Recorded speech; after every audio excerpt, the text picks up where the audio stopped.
خیلی خوش آمدید سرکار خانم.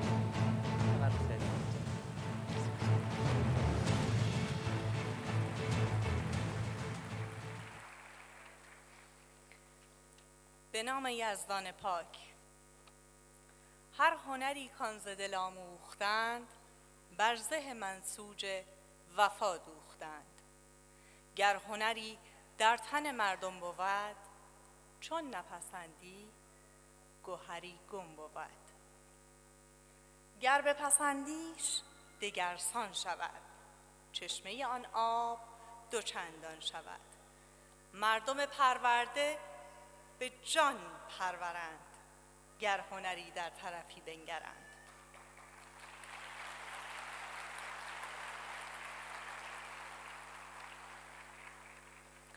عرض ادب و احترام دارم خدمت مهمانان عالی مقام، هنرمندان ارجمند و حضار محترم. برای بنده افتخار بزرگی است که در آیین اختتامیه نهمین جشنواره ملی صنایع دستی به عنوان عضوی از جامعه بانوان ایران زمین فرصتی یافتم تا درباره صنایع دستی و جایگاه رفیع آن و هنرهای سنتی صحبت کنم. صنایع دستی کهن‌ترین میراث هویت ساز بشر، خانواده محورترین عرصه تولید و امینترین حامل فرهنگ و تاریخ این سرزمین است. صنایع دستی ایران با دارا بودن 299 رشته فعال از 400 رشته شناخته شده در جهان، امروز نیز همچنان بستری برای تقویت هنجارهای اجتماعی، توانمندسازی اقشار مختلف جامعه و انتقال ارزش‌های اصیل به نسل‌های آینده به شمار می‌رود. گرایش به صنایع دستی احیای هویت و احساس عمیق مفید بودن در وجود انسان است. هنرمند صنعتگر نه تنها یک تولید کننده، بلکه یک مصلح اجتماعی است که با دست‌های خویش فرهنگ و اخلاق را در تار و پود زندگی می‌بافد. از این رو اشتغال به صنایع دستی و هنرهای سنتی از شریفترین جلوه‌های زیستن در فرصت بی‌تکرار زندگی است. زیستبوم صنایع دستی ایران با سابقه هزاران ساله همواره بهبود دهنده سبک زندگی ایرانیان و معرف ارزش‌های انسانی و فرهنگی ما به جهانیان بوده است. خوشبختانه در سالهای اخیر با مدیریت هوشمندانه و عاطفی معاون محترم صنایع دستی، فصل نوینی از شکوفایی در این حوزه رقم خورده است. اقدامات ایشان در شناسایی نیازهای بنیادی جامعه صنایع دستی و پیگیری اصلاح و توسعه قوانین برکات ارزشمندی را به همراه داشته که نتایج آن کاملا محسوس است.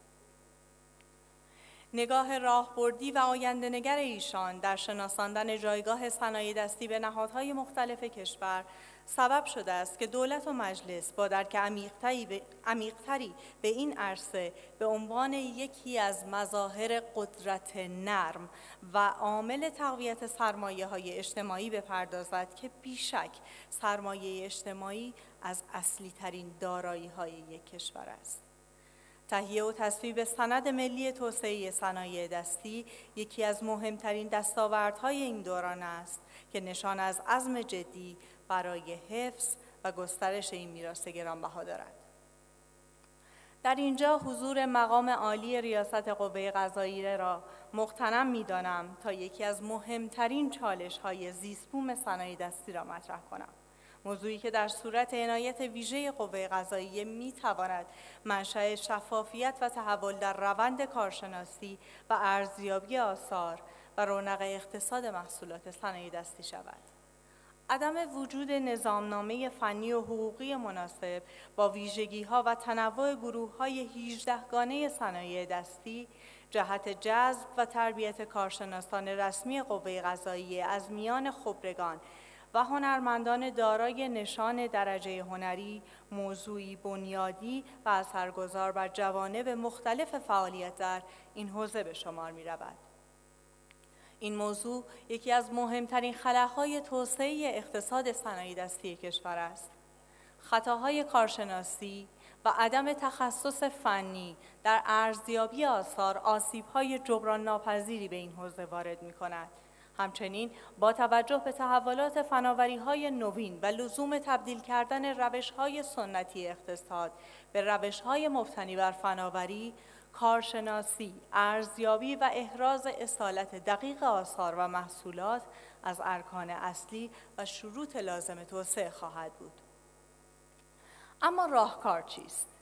پیشنهاد ما ایجاد کارگروه کارشناسان رسمی قوه قضاییه در حوزه تخصصی صنایع دستی و هنرهای سنتی است. با بهره‌گیری از ظرفیت خبرگان دارای نشان درجه 1 و 2 هنری در تدوین محتوا و پذیرفتن داوطلبان دارای درجه هنری در آزمون کارشناس رسمی قوه قضاییه. ایجاد امکان ثبت نام هنرمندان دارای نشان درجه هنری در آزمون‌های کارشناس رسمی بر اساس تخصص موضوعی در هر یک از 299 رشته صنایع دستی راهکاری اساسی و پیشران خواهد بود که با همکاری و تعامل معاونت صنایع دستی و قوه قضاییه ممکن خواهد شد. تحقق این پیشنهاد نقطه عطفی در تاریخ ارزیابی رسمی حوزه صنایع دستی خواهد بود. اقدامی که نه تنها موجب شفافیت در کارشناسی آثار خواهد شد، بلکه انگیزه و امید را در میان نخبگان هنری این زیست‌بوم زنده نگه خواهد داشت. در پایان متذکر می‌شوم هرچند یکی از چالش‌های اصلی جامعه ما کاهش امید و اعتماد به نفس عموم مردم است که این ناشی از بیکاری است، اما صنایع دستی منشأ خود اشتغالی با امکانات موجود بوده است. صنایع دستی چاره‌ساز است. صنایع دستی تلاش امروز برای بهتر زیستن و ساختن فرداست. ماهیت ذاتی صنایع دستی حل مسئله و بهره‌وری است. صنایع دستی در کنار ورزش، مطالعه و تغذیه می تواند به عنوان یکی از مهارت‌های لازم برای بهبود سبک زندگی به رشد و توسعه فردی و اجتماعی مردم کمک نماید و بسیاری از آسیب‌ها و ناهنجاری‌های اجتماعی را پیشگیری و درمان کند. صنایع دستی به ذات گره‌گشاست. صنایع دستی عزت‌آفرین است، هویت ساز است. این باور باید در سطوح عالی مسئولین کشور، خصوصاً نشست‌های سران قوا، به گفتمان غالب تبدیل شود. باور داریم نیاز امروز کشور توسعه و ترویج گفتمان هویت بنیان برای پیشگیری از پدیده‌هایی مانند کوچ هویتی است. گفتمان هویت بنیان مبتنی بر ماهیت صنایع دستی در کنار گفتمان دانش بنیان مبتنی بر فناوری دوبال پرواز ققنوس فرهنگ ما برای گذر از انسدادهای فعلی است. در خاتمه شعری از حضرت مولانا با مضمون اهمیت ارزیابی قرائت خواهم کرد و شما را به خدا می سپارم.